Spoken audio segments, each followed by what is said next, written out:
యోహాను సువార్త 20వ అధ్యాయము 28వ వచనము, పేజీ నంబర్ 102. కొత్త నిబంధనల నుంచి 102, పేజీ నంబర్ 102, 20వ అధ్యాయము 28వ వచనము.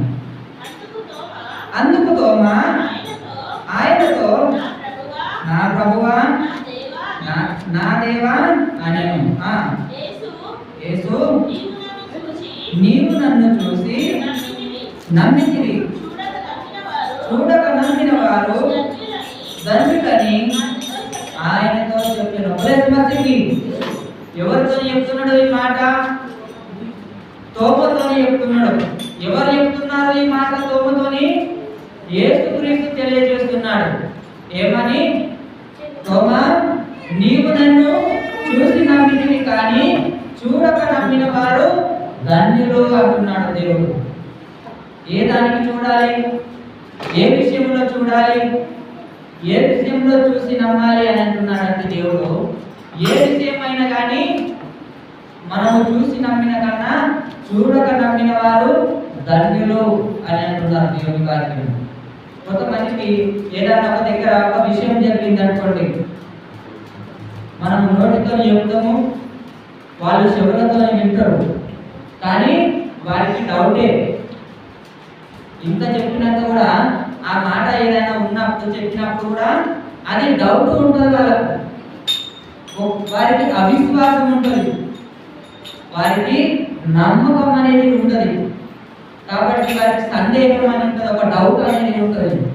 కాబట్టి దేవుడు కూడా తెలియజేస్తున్నాడు, మీరు చూసి నమ్మిన వారికన్నా చూడగా నమ్మిన వారు ధన్యులు. ఈ యొక్క వాటర్ బాటిల్ ఉన్నదండి, ఇందులో ఏమున్నాయి? నీళ్ళు ఉన్నాయి, పాలు ఉన్నాయి అని నేను అంట. ఎవ్వరు కూడా నమ్మరు. దేవుడు ఏమంటున్నాడు? చూసి నమ్మిన వారికన్నా చూడక నమ్మిన వారు ధన్యులు. ఇవి పాలని నేను చెప్తే మీరు నమ్మాలి. శరీరానుసారం కాదు, ఆత్మానుసారం నమ్మాలి. ఇది ద్రాక్ష రసం అని నేను చెప్తానండి, మీరు నమ్ముతారా? ఎవరు కూడా నమ్మరు. ఒక డౌట్ ఉంటుంది మీ లోపల, సారు నీళ్ళను పట్టుకొని ద్రాక్ష రసం అంటున్నాడు అని మీకు ఒక డౌట్ ఉంటుంది, ఒక సందేహం అని ఉంటుంది. అవునా కాదా? ఎవరికైనా కూడా ఆ విధంగా డౌట్ అనేది ఉండిపోతుంది. దేవుడు ఏమంటున్నాడంటే, చూసి నమ్మిన వారికన్నా చూడక నమ్మిన వారు ధన్యులు అని అంటున్నారు. అక్కడ కానా ఊరిలో యేసుక్రీస్తు పెళ్లికి వెళ్ళినప్పుడు అక్కడ ద్రాక్షరసం అయిపోయిందండి. ద్రాక్షరసం అయిపోయినప్పుడు అక్కడ ఆ పెళ్లి ఆయన చాలా బాధపడుతున్నాడట. చాలా బాధపడుతున్నాడు. ఏమని? అరే, వచ్చిన వారందరికీ కూడా ద్రాక్షరసము ఉండే, చాలా మంది వచ్చిండ్రు, అనుకున్న కన్నా చాలా మంది ఎక్కువ పబ్లిక్ వచ్చిండ్రు, మరి ద్రాక్షరసం సరిపోదు, ఏం చేయాలి, ఎంత చేయాలని అక్కడ ఆ పెళ్లి యజమాని ఆయన చాలా బాధపడుతుందండి. అప్పుడు ఆ పెళ్లికి యేసుక్రీస్తు కూడా వెళ్ళాడు. అప్పుడు వెళ్ళినప్పుడు ఆ ఇంటి ఆయన యేసుప్రభుకి అడిగాడు, అయ్యా మరి ద్రాక్షరసం అయిపోయింది, ఎంత చేయాలి, ఏం చేయాలని ఆయన బాధపడితే యేసుక్రీస్తు నీళ్లు తెచ్చండి, ఈ కుండలో వేయండి అని చెప్పాడు. అప్పుడు కుండలు పెద్ద పెద్ద గోళాలు ఉంటుండే, అవునా కాదా? పెద్ద పెద్ద కుండలు ఉంటుండే, పెద్ద గోళాలు ఉంటుండే. అయితే ఆ పెళ్లికి చాలా మంది వచ్చినప్పుడు అక్కడ ద్రాక్షరసము సరిపోవాలి. ఇప్పుడు ఒక పెళ్లికి మనం పోయినాం అనుకోండి, అక్కడ అన్నం లేకుండా కూడా నీళ్లు మాత్రం కంపల్సరీ ఉండాలి. అరే, ఇంత పెద్ద పెళ్లి చేసి నీళ్లు కూడా సరిపోతాన్ని పెట్టలేరు అని పబ్లిక్ అంటారు.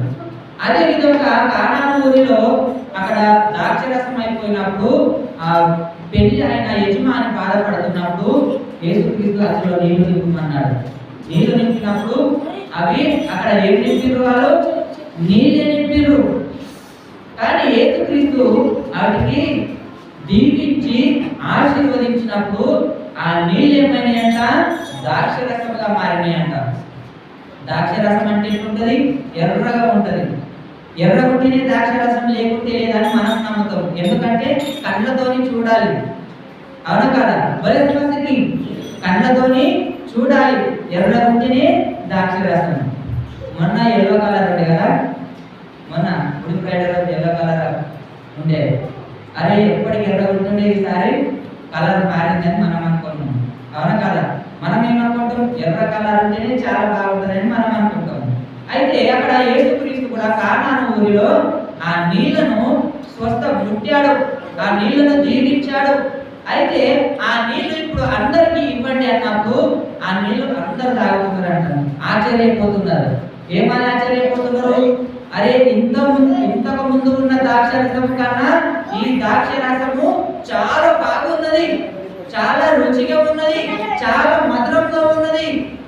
అరే ఇంతకు ముందు బాగలేని పబ్లిక్ ఇచ్చి ఇప్పుడు ఎంత నుంచి మంచిది ఇస్తున్నారు అని అక్కడ ఉన్నవారు అనుకున్నారండి.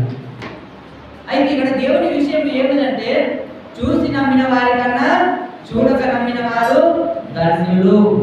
ఏ విషయంలోనైనా కానీ మనము చూడకుండా నమ్మాలి.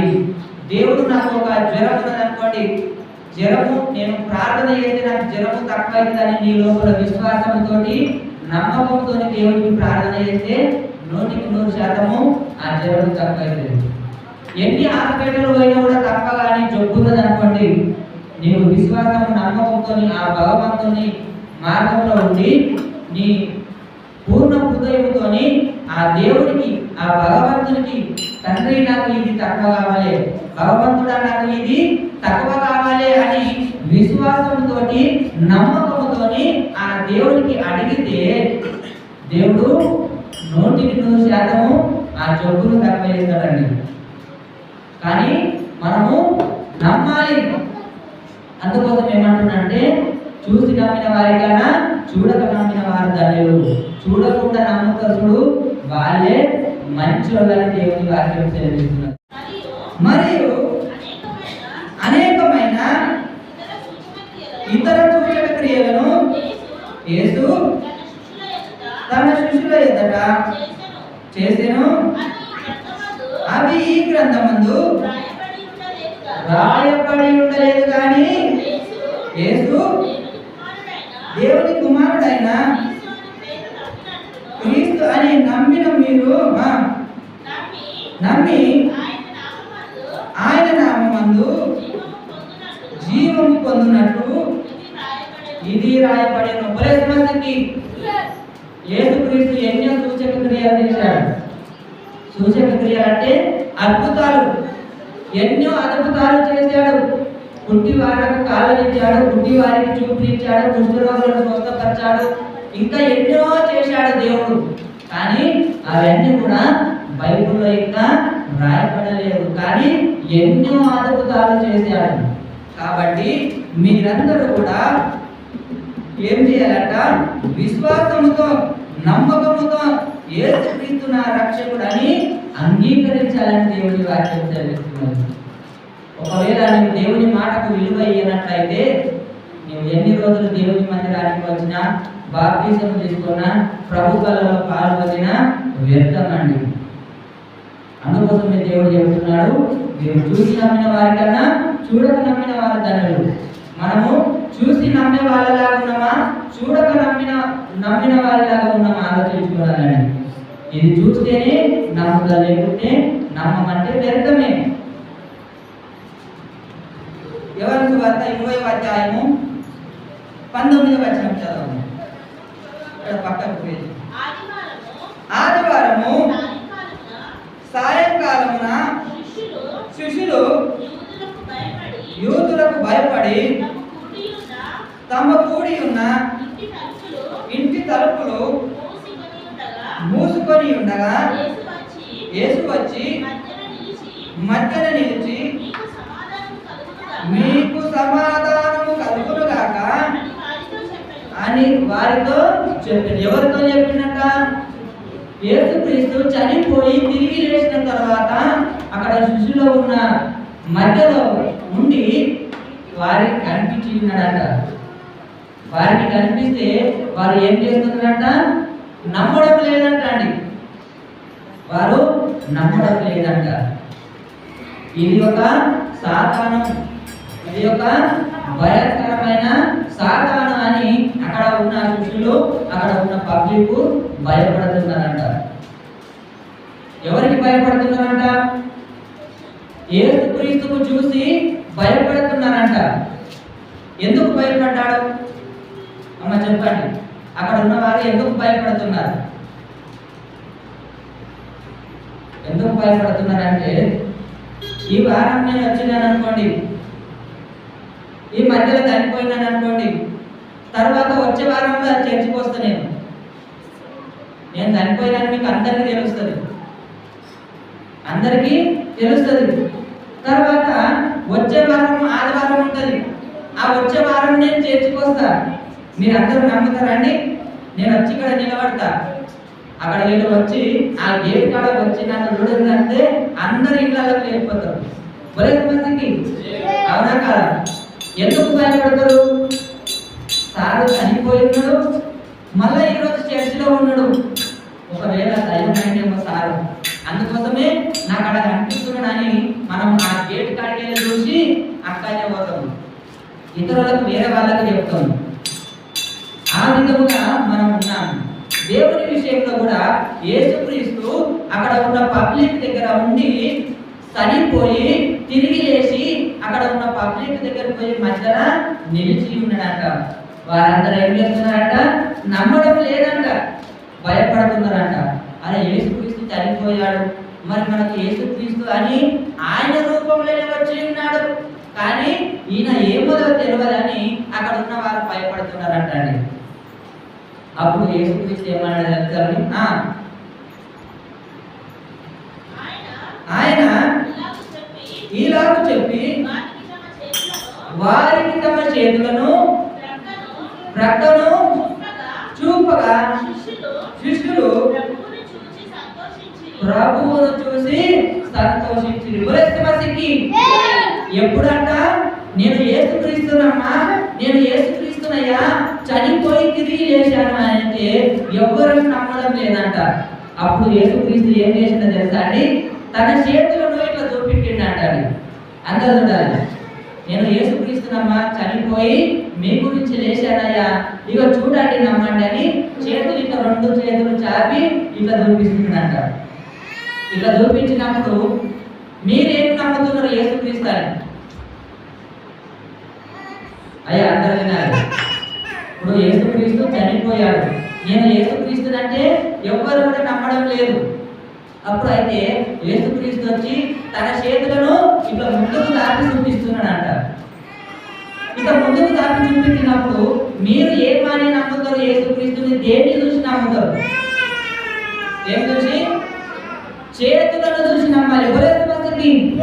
ఎందుకు నమ్మాలి అంటే ఈ చేతులలో స్త్రీలను కొట్టారు, మేకులు కొట్టారు, మొదలు కొట్టారు. అక్కడ ఏముంటుంది? చేతులలో రంధ్రం ఉంటుంది, అవునా కదా? కాబట్టి అమ్మా అయ్యా, నేను మీకోసము చనిపోయి తిరిగి లేచిన నన్ను నమ్మండి. ఇక చేతులు చూడండి, చేతులలో మేకులు కొట్టారు కదా, స్త్రీలను కొట్టారు కదా, ఈ రెండు చేతులలో ఏమున్నాయి? గాయాలు ఉన్నాయి అని అన్నారంట. మరి అదే విధంగా నేను శిలువ పైన ఉన్నా కదా, నా పక్కలో చూడండి అని అంగిగా తెరిచి చూపెట్టినప్పుడు పక్కలో బల్యముతోని పొడిచిన ఒక గాయం ఉన్నదంట. ఏమున్నదంట? బల్యముతోని పొడిచిన ఒక గాయం ఉన్నది. అప్పుడు చూసి నమ్మిందంట, అవును నీవు నిజమైన దేవునివే, నీవు చనిపోయి తిరిగి లేచినావు, నువ్వు యేసుక్రీస్తువే అని నమ్మిందంట. అప్పుడు ఎప్పుడంట? ఎప్పుడైతే ఈ గాయాలను వాళ్ళు చూసిండ్రో, ఎప్పుడైతే పక్కన వచ్చిన బల్యం గాయం చూసిండ్రో అప్పుడే వాళ్ళు నమ్మిండ్రంట. అంతకుముందు నమ్మలేదంట. మనం కూడా ఆ స్థితిలో ఉన్నామా ఆలోచించుకోవాలి. నా ప్రియ సహోదరులారా, నా ప్రియ తల్లిదండ్రులారా, చూసిన నమ్మిన వారికన్నా చూడక నమ్మిన వారు ధన్యులు అంటున్నాడు దేవుడు. ఏ విధంగా? నేను యేసుక్రీస్తుని అన్నప్పుడు ఎంత మొత్తుకొని ఎంత చెప్పినా కూడా వినలేదు, గాయాలను చూపెట్టి అప్పుడు నమ్మిండ్రు.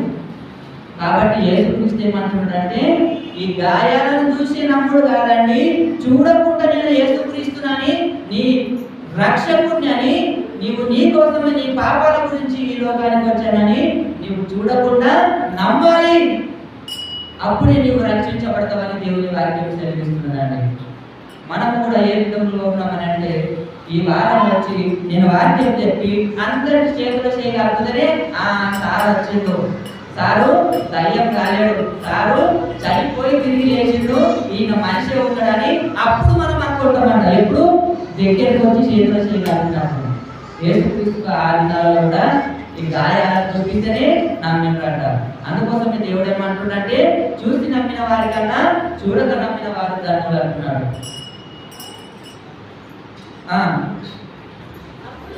అప్పుడు యేసు మరలా మీకు సమాధానము కలుగును గాక, తండ్రి నన్ను పంపిన ప్రకారము నేను మిమ్మును పంపుచున్నానని వారితో చెప్పారు. క్రిస్మస్కి ఎవరితో చెప్తున్నట్ట? తన శిష్యులతో చెప్తున్నట్ట. నా తండ్రి ఈ లోకానికి ఏ విధంగా పంపి ఉన్నాడో నేను కూడా మీకోసము ఆ విధంగానే వచ్చాను అని తెలియజేస్తున్నాడంట శిష్యులకు. మీరు సర్వలోకానికి వెళ్ళి సువార్తను ప్రకటించిందని యేసుక్రీస్తు తన 12 మంది శిష్యులకు తెలియజేస్తున్నాడంట. ఆయన ఈ మాట చెప్పి వారి మీద ఊది పరిశుద్ధాత్మను పొందుడి, మీరు ఎవరి పాపాలు క్షమింతురు వారు క్షమింపబడును, ఎవరి పాపములను మీరు వారితో నిలిచి ఉండనని వారితో చెప్పాను. దైవ సేవకులు అంటే ఊరికే కాదమ్మా, అందరూ వినాలి. క్రిస్మస్కి దైవ సేవకులు అంటే ఊరికే కాదండి, ఆయన పంపించిన దూతలు. ఎవరి పాపాలైతే ఈ లోకమందు నేను క్షమిస్తావో పరలోకమందు నేను వారి పాపాలను క్షమిస్తున్నా అని ఎవరితో చెబుతున్నాడు? దేవుని శిష్యులతోని ఆ బోధకులతోని తెలియజేస్తున్నాడు. మీకు సంతోషం కలుగును కాక అని నేను అన్నాను అనుకోండి, సంతోషం కలుగుతుంది. మీకు శపిస్తున్నాను, మీకు అంత తిప్పలొచ్చును కాక అని నా మనసులో అనుకున్నానండి, మీకు అన్ని కష్టాలు వస్తాయండి. దేవుని మాటలు ఒకటే కాబట్టి